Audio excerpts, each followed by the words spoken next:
ladies and gentlemen, welcome to another thing where I talk about things. Today we have an episode with Kenza here because she's visiting me all the way from Denmark, which, Yes. Yes, which we are both pleased about because Denmark is far away and my apartment is relatively closer to where I live. So, yeah. Yeah, I have nothing to say. Nothing to add to that.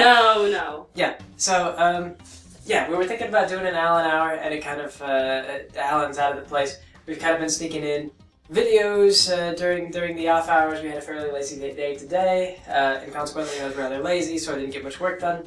But I've been working just little snatches, you know, when Kenza's busy or, you know, this or that. So we got the Mentally Advanced series online. I plan to get the next one hopefully online, maybe next week or the week after. We'll still get 2 Mentally Advanced series up in the month as is expected. Try to get MechWarrior online maybe next week. I don't know. I'll give it a shot. Yeah. Yeah. Good. But in the meanwhile, because Kenza's here, I figured that we would do a video about long-distance relationship, yeah. Yes, international dating. Yeah. With Kenza, this is the first time her being on the video without me playing anything diabolical and actually not video related. Yeah. Yeah, because the last time that I did something, it was actually a trick, like I mentioned in the last video. Actually, it was just a trick I proposed. We didn't actually do a video. Well, we did a video, but it was for us, not for the internet. And, you know. Well, yeah, I kind of knew that you would do that. I wasn't sure if you were gonna propose or if you were gonna do something else totally diabolical. Yeah. I'll call something else. Yeah, I didn't know, but I was kind of nervous. But then I saw him being kind of shaky and sweaty. I was like, oh wait, there's something else. You can't be that nervous when he goes on camera. As it turns out, I'm kind of mischievous at times, harmlessly so. Like. Yes, you are. Yeah. I never do anything to like hurt people, but. I don't know. You hurt my feeling back then when you played Civilization 4. Yes. So one of the things that Kenza and I do to keep our relationship going over the long distance is we play games together. And actually one of the games that we like to play is Civilization 4. And Kenza doesn't have a lot of experience with real-time strategy games. Civilization is actually turn-based, it's not real-time strategy. Yeah. I've introduced her to Supreme Commander. I think I was hopeful at one point that you might be able to play Dawn of War, but the trouble is that Kenza's got a Mac and I've got a PC. Yeah, it's kind of a problem there. Yeah, so we've got to look for like multiplayer games that we both like that run on either operating system. Our first game that we ever played was Portal 2. Yes, that was me who asked if you wanted to do that, like play co-op Portal 2. Yep, and so I bought the game specifically just to play it with Kenza, Yeah. and yeah, we played that. And it was cute because you can hug each other and like... We weren't dating that bad, like at that time, we were just flirting. We were just friends. Well, yeah. We were flirting, we were friends, but we were flirting a lot. She and I started off as friends for like the first couple months. I mean, like I don't know, like we kind of got to like each other. We never had talked on video or anything like that. Yeah, well, we started out talking a bit, and you were dating around, and I was just like, I don't want to date anyone. And that's for losers. Yeah. And, yeah. We both had a really kind of bleak, like almost mercenary perspective on dating at the time. Yeah. I was like, yeah, I don't really expect a lot out of romance, and Kenza was like, yeah, romance is dumb after all. Yeah. And then this happened. Yeah. So our mutual hate for love brought us together. Yes. And yes. So evil love. Yeah. Anti-love. Yeah. But anyway, so yes, Civilization 4 though. That was one that was a lot of fun. Civilization 4 is actually kind of a complex game if you've never played it before. There's Civilization 5 is out now, but Civilization 5 actually has... I don't know if I want to say it has fewer mechanics, but if you look at reviews, like compared to Civilization 4 to Civilization 5, Civilization 5 is... I don't know. I don't know. It just feels like there's less going on. I mean, there's like more wait time. It just feels less complex. Yeah. But Civ 4, the first time I ever played with Kenza, it was like her first time ever playing the game. And like, I was really good at the game at the time. Like, I was playing at the higher, you know, like, what comes after it? Like, higher than Prince. I mean, like, the average is normal, noble. Yeah. And it goes like Prince, Monarch, something, Deity. I can't do Deity, but he was I can unfairly good at the game. I was like really good at the game. And so I was just playing with Kenza and kind of teaching her some of the basics. And the thing about that game is that there's so much like sneaky evil that you could do. Like we had AI in the game, Ahsoka, the leader of the Indian people, And so I remember like I was playing and I bribed Ahsoka to go to war with Kenza. And then I jumped in the war. I declared war on Ahsoka and defended Kenza from Ahsoka. Yeah, well, he never let me know anything. He didn't warn me about that sneaky evil. He was just like, "Oh, I'm your friend and your ally throughout the whole thing, Kenza." And then you turned on me. Approximately 3 years later, there's still a lot of stuff there's still a lot of underhanded tricks that I could pull that would surprise you in that game. I do not want to play with you. No, we used to play together more often, but I don't know. We kind of quit so much. We would do like co-op games. You could do co-op games in that, and co-op is fun. So yes, rather vicious, but also we played chess. What else we played? Yeah, we played chess, Minecraft. I like chess more. I don't practice chess personally, so I'm not like... I never played chess before, but... Yeah, so I don't practice chess, and so like we were both kind of on the same level starting, and I was like, well, I never really practiced chess, and Kenza never played before. So Kenza can beat me at chess. So that is a game we like. What else do we do? Games, because we kind of have like on and off. We had some games.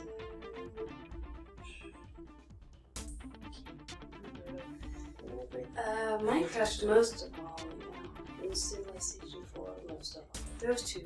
Yeah, we did Minecraft a lot. We would hunt for like mushroom biomes. That was so fun. Yeah. That was a really nice time. We would hunt for a mushroom biome, and then we would go in the nether and build like a railway to get from the mushroom biome to wherever we lived, and that would be our overarching adventure. Mushroom biome exploration day. Yeah. And so Minecraft, stuff like that. Also, we like to watch cartoons together. Of course, we do all of this through the magic of Skype, and all the cartoons we watch are totally legitimate. We would never, ever do anything illegal. That would be illegal. We would never do that. So yeah, so all the cartoons, we watch cartoons that are available on the internet. Yeah. And anyway, so like we have cartoons that we watch. We like our series. We have a couple. We watched Sergeant Frog for a while. Yeah, that was good. Yeah, Sergeant Frog is cute. Shingen no Kyuji, as I call it. Shingen no Kyuji. Your accent. Shingen no Kyuji. Attack on Titan. We watched Attack on Titan. Yes, Attack on Titan. Kenza really likes Free. I don't get as much into it though. We watched one episode. We didn't get the chance to get into it. Yeah. Also, it's kind of like... It's kind of gay and still not gay. I don't know how it works. It's just gay. It's a lot of fan service for girls. Like all the guys are like they never wear shirts. Well, we watched what is it called? The one with Outlaw Star. Oh yeah, we watched Outlaw Star. That one was really good. Yeah, yeah. That had a lot of fan service for men. Okay, that one did. Yeah, Outlaw Star. I remember we commented a lot on Suzuka. She's like a samurai. Well, she's kind of like a samurai.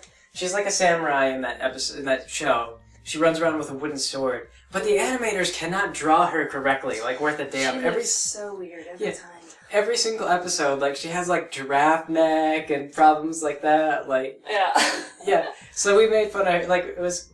Yeah, it's a fun show. It's a really good show, but we had to make fun of Suzuka every now and then. All the time, almost. We were like, look at her now. Look at. Yeah. What are they doing with her body? Yeah. So yeah, Suzuka. What else have we watched? I tried to show you. Recently we watched Gravity Falls. Yeah, we like Gravity Falls. It's fun. It's a story of two siblings living in a bizarre world of Oregon. Oregon. They live in Oregon, yeah. Yeah, which I'm from there. I have family in that region, and yeah, there's all kind of Bigfoots up there. I've seen like hundreds of them. Yeah. I know.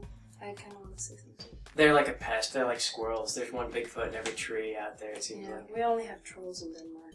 Trolls. And elves, right? That's Iceland. That's Iceland. Yeah. We don't see much of those in Denmark. We see trolls, like you see a big rock, and then suddenly you turn around and there's a troll and you gotta run. Because they're not that friendly. We actually discussed, speaking of elves in Iceland, we actually discussed for a little while. There was some consideration that during Equestria Primates, we might have a section where everyone saves Christmas. And it would be like, because it's supposed to be like a, remember, I was going to have you be Santa. and I was just gonna have you speak in like a really thick accent, and you were gonna be really angry. I can't remember that. No. See, it was something that we ballparked because I remember I was talking to Kenza about Santa and him being like a really angry little elf from like Iceland, and so he was gonna be like a Viking Santa, and he was gonna be really mad at everyone and everything. Yeah. And it was gonna be the crew's job to save Christmas because it's such a cliche, terrible thing. But we might actually not go through that. I mean, like I've talked to Peter about stuff that we're doing. We're currently just working on the intro episode. There's the intro episode, 6 parts for each of the one character, and then a finale. And the reason we might scrap the Santa thing is a funny idea. We might just save it for like a Adventures of Ray and Friends episode or something like that if we ever want to do it. Yeah. But the reason I thought we might scrap it and go with something else is because the point is that we're trying to make a parody. We're making a parody of Equestria Primates, and we don't want to deviate so far from the source material that there's no longer a parody of Equestria Primates. And while we're kind of trying to make fun of like kid show cliches, Equestria Primates didn't save Christmas, so we may just. We may not go with that. We'll do it for a Ray and Friends thing instead. Instead, we might. I have something of a funnier idea in mind. I'll talk to Peter about it, but when the time comes, we'll worry about it. But yes, so that was based on conversation that we had. Yes. Yes. Anyway, though. Yeah. So. Yes. So international dating. That is what this video is about. Yeah. Less about Equestria Primates. So cartoons, Skype every night. Yeah. And flights. The worst thing about the international dating is the money. And yeah, especially lately, Kenza and I have had 0 monies. We've had. Yeah, I've been saving up for going to school in Chicago, so that has been about $20,000 worth of spending the past year only. There was quite a sticker shock because in Denmark they pay you a salary to go to school. Yeah. Which is just phenomenal. This is like one of those things where we say there's kind of a low social and job mobility in the U.S. If you're born in poverty in the U.S., you actually have a really kind of a very you can get out, but it's like a 5% chance is one estimate that I read. I mean, there's different studies devoted towards looking at this kind of stuff and trying to figure out. But in the U.S., we don't really. I mean, like. We get people who complain about like, oh, the socialist liberals are making it impossible to get ahead in the world. But we actually don't have very many policies. We have virtually no policies that actually help people in poverty get out of poverty. Because the programs that kind of help people get out of poverty, it's one of those things, it's like if you teach a man to fish, then he can eat for a lifetime. So the kind of programs that get you out of poverty are like state-provided education. Because if you can get a higher education, then you can get a better job, and you have a better shot at getting out of poverty. So Denmark has really good social mobility because they actually pay you a salary to go to school. Yeah, they want you to go for education. It's working. I'd say it's working. Yeah.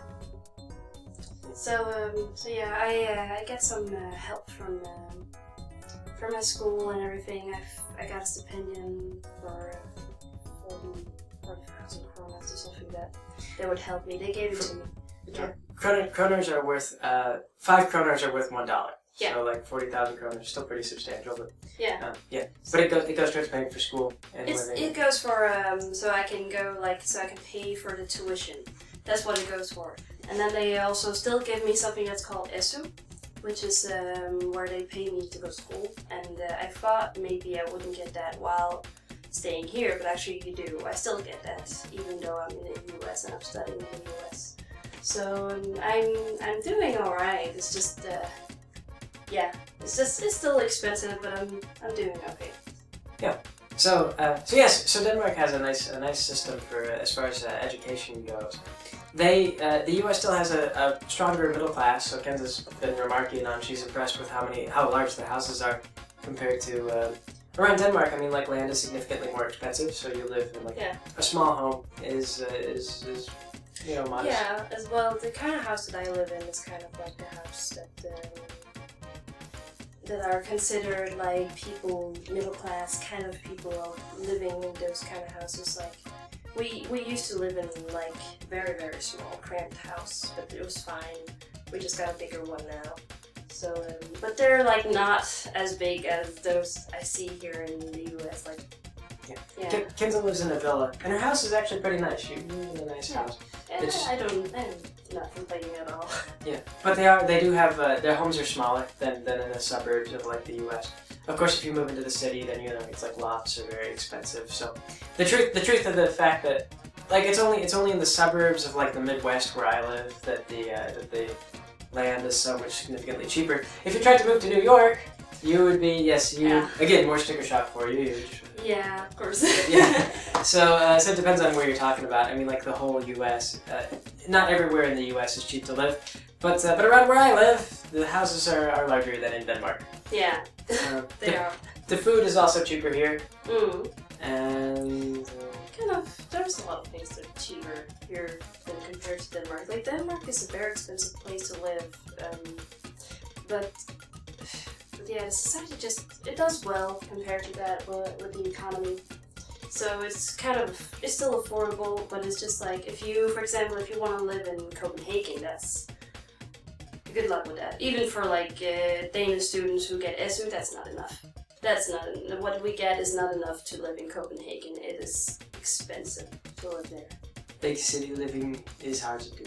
Yeah, it's just Copenhagen. It's crazy. Everywhere you go, yeah, the big cities are tough. Yeah. Yeah. But if Kenza and I, if we move to Sweden, we're planning to move to like a smaller, like a little bigger. Actually, it's a kind of a big city too. Is it? Yeah, okay. But it's not. I think what I've heard is not as bad as Copenhagen. Yeah. So at least.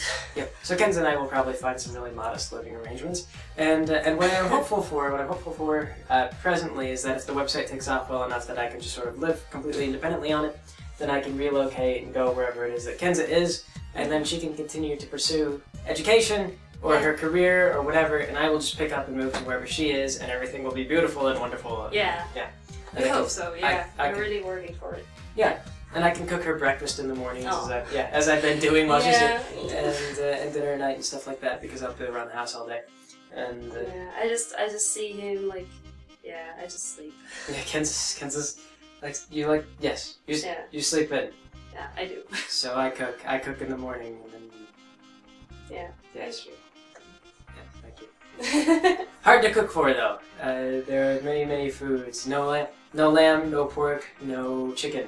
I don't like lamb and chicken, that's why, and I don't eat pork. So pork is forbidden. Yeah, but it's like I still tell him like I can just go with vegetables and stuff like that. I'm okay. Yes, but I do not. I hate vegetables.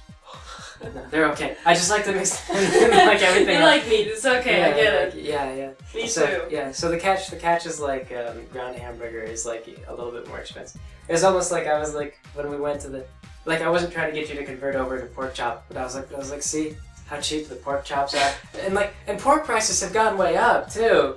And this is the problem is that because the beef is really expensive and it's really the chicken. Like I was like, chicken is still really affordable, but then the chicken can't do chicken. I can do chicken. It's just hard. Just chicken. It's just something that it takes me 100 years to eat because I'm like.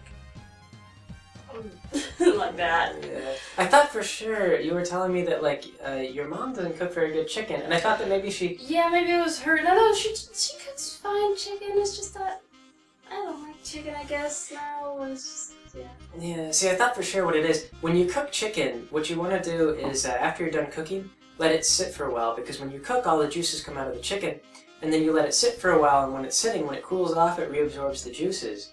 And that way it doesn't dry out. So I thought for sure maybe your mom was just serving it without, like she was just taking it off the pan and serving it up while it was still hot. So I thought, that would make a really dry chicken. I could see why you would hate chicken. But then you made it. But I'm good at chicken, and so so it still came out terrible. That was like one of my favorite. It wasn't terrible, it's just me. I didn't like it. It's like your cooking is good. Don't worry. Thank you. You're welcome. But yes, International Day. We'll probably just call this video Kenza is in America. Kenza in America. I don't know, something short that we can fit into I'm the time. here. Yes, Kenza is here. Kenza is present.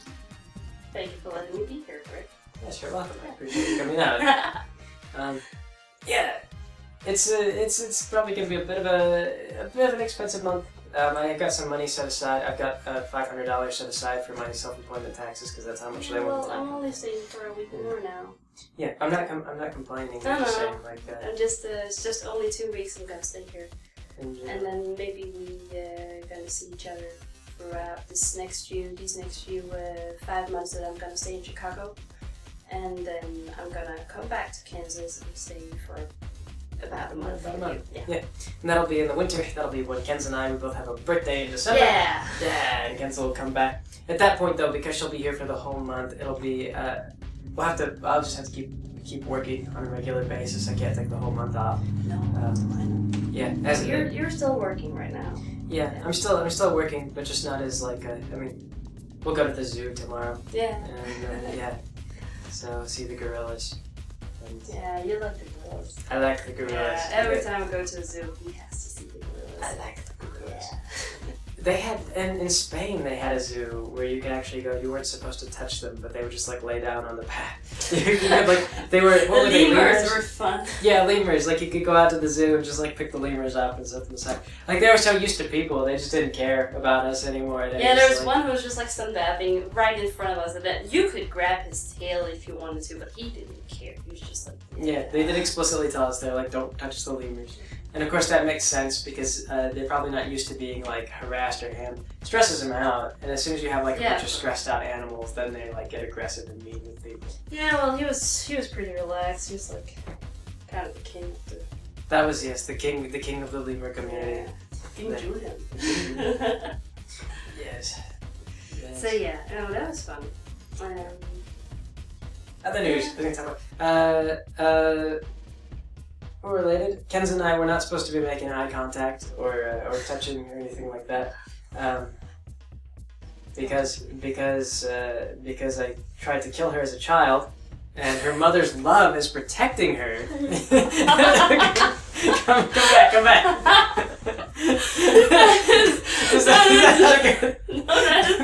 That is bullshit. Okay, yeah. But her mother's love is protecting her from me, so I cannot. If I try, it creates an intense pain between the both of us, and yes. So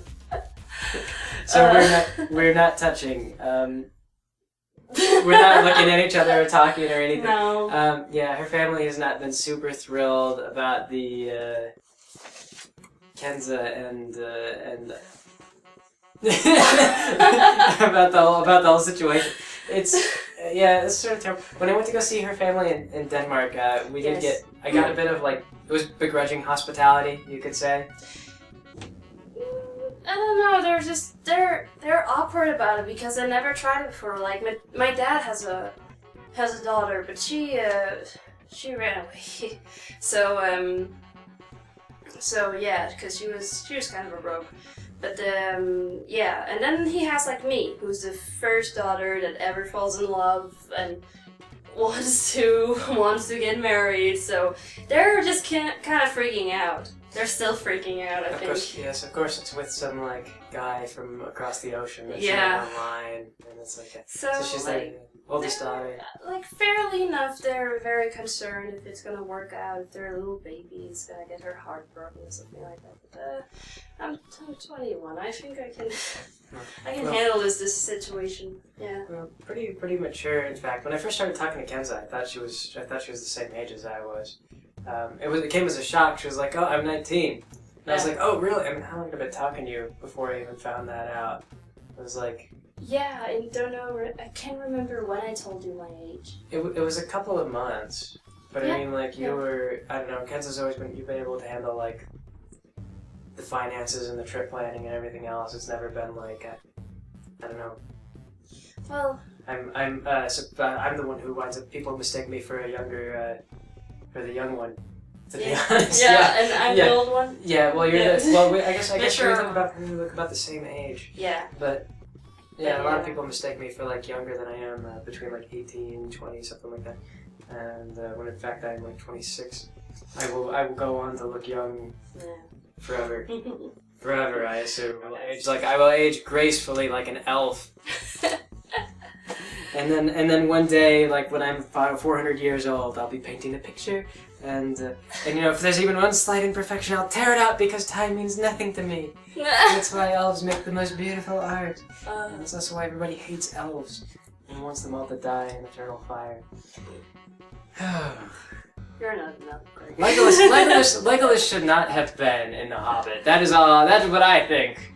We're not gonna talk about The Hobbit now because that could go on for forever. Yeah, we saw The Hobbit when I was in Denmark. Yeah. And it was, I mean, it was a decent movie. It was a decent movie. It was a decent movie, but it was, oh my gosh.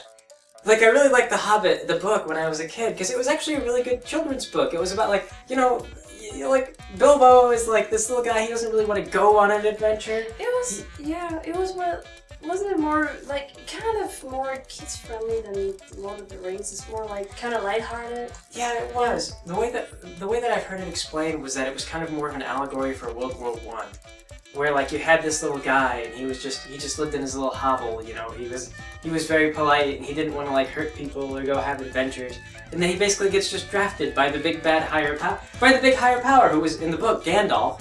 And of course, like, Gandalf, you think, like, oh, the powerful wizard's gonna help us out, but then Gandalf just screws off with the first possible opportunity. Which was kind of like, that was kind of how it was. It's just like, you're drafted. Oh, God. Well, the government will look after me. Government just screws off. They've got other things to do, more important stuff. It's just you and the sergeant and everyone else. And the sergeant, of course, got drafted, never wanted to go to war. Or, like, maybe he did, he might have believed in it, but the sergeant really, you know, has never seen combat before. Everyone's been drafted. So it was kind of like that. It was like Bilbo was the only sensible person in the entire group. But that whole, like, The Hobbit, it just irritated me so much because they had the first movie, and like they were like, oh, Bilbo's dumb. Bilbo couldn't kill an orc, and then he killed an orc, and they were like, movie over. Bilbo's arc is complete. Good job, everyone.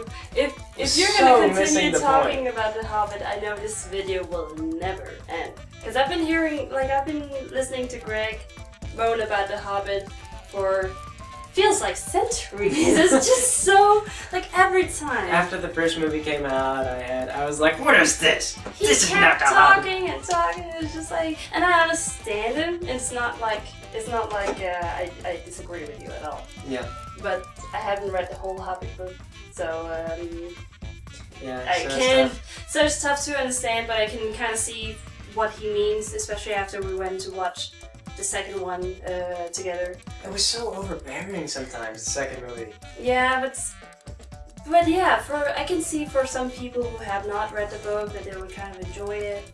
It's like my friend Mona was with us, and she liked it, and that's understandable. But Greg, he kept like coming over to me and said, "That's wrong. No, I hate this." It's like that throughout the movie, and I was like, I'm not a good person to take the movies, to be honest. Although I sat quietly through Guardians of the Galaxy. We saw that. I felt almost awkward yesterday because I laughed more than you did. Oh yeah, you kept leaning over to, but you'd already seen the movie, and I was like, yeah, Guardians of the Galaxy. We saw Guardians of the Galaxy. Yeah, yesterday. I didn't dislike Quill. Yeah. But I thought his character was a little weak. I mean, like, he was okay. Yeah, well, the only reason I like him is because I really like the actor too. Oh, really? Yeah. Not the only reason, but part of the reason. I liked Quill. I mean, like, he's like a handsome guy. I just felt like I felt like his acting was good and everything like that. But I just didn't feel like he fit the role of like the lovable rogue. Like, I never got the impression, like, he came from a group of, like, pirates called Ravagers and stuff like that. And I never really got the impression that he was sort of, like, you would expect a certain amount of flippant behavior from somebody raised in a crew like that. Yeah. You know, a little, like, kind of, like, loose morals. And maybe... And they tried to make him sort of flippant, but he wound up... I don't know, he just wound up being... Yeah. He wasn't very roguish. If he was a bit more roguish in the beginning, he would probably fit his he turned better throughout the movie, and they're supposed to turn out like heroic later on because they kind of like he didn't really have growth was the thing, because he started off and he was kind of like he was sort of just like a nice guy who said like roguish things, but I never really got the impression that he like believed the things that he was saying. I think the problem might have been that he was too crisp Pratt. He was too himself. Because he is like that, kind of. Well, actually, I say Chris Pratt. He was too crisp. It was just a really. He was too crisp. Too crisp, Pratt. Yeah. Well, he was. He was. He's just like you. Just like he always looked real clean. Like he was like real well groomed looking. I mean, like he was. I don't know. I just didn't get a real roguish like I mean, he just. At no point did I think that character would have shot somebody if they didn't deserve it. I think he. Maybe I'm not supposed to, but I don't know. But I don't know. I haven't read the comics, so I can't really say. For being raised by a gang of space trucker pirates, he wasn't. He wasn't a very good space trucker pirate. But I gotta say the focus. I think everyone agrees with me that the focus really like. The main characters for us that we really liked was Rocket and Groot. Yeah, Rocket and Groot. Rocket and Groot were really good. Yeah, you can't. And they're the animated characters. They're the animated actors. Like Vin Diesel does Groot, and yeah, it's hard to dislike Rocket. I mean, he's a raccoon because he's a raccoon. He's so adorable. Yeah, but he doesn't really realize he's a raccoon. Even though he's so mean. And they actually, if you haven't seen the movie, they don't play Rocket for laughs. Like they've got the raccoon, and you'd think that they would play him for laughs a lot. But he doesn't know he's a raccoon. Yeah. And they really don't. I mean, like, he's kind of a jerk. Yeah. Rocket. Yes. Yeah. At the time where Drax, he's like, it's my fault.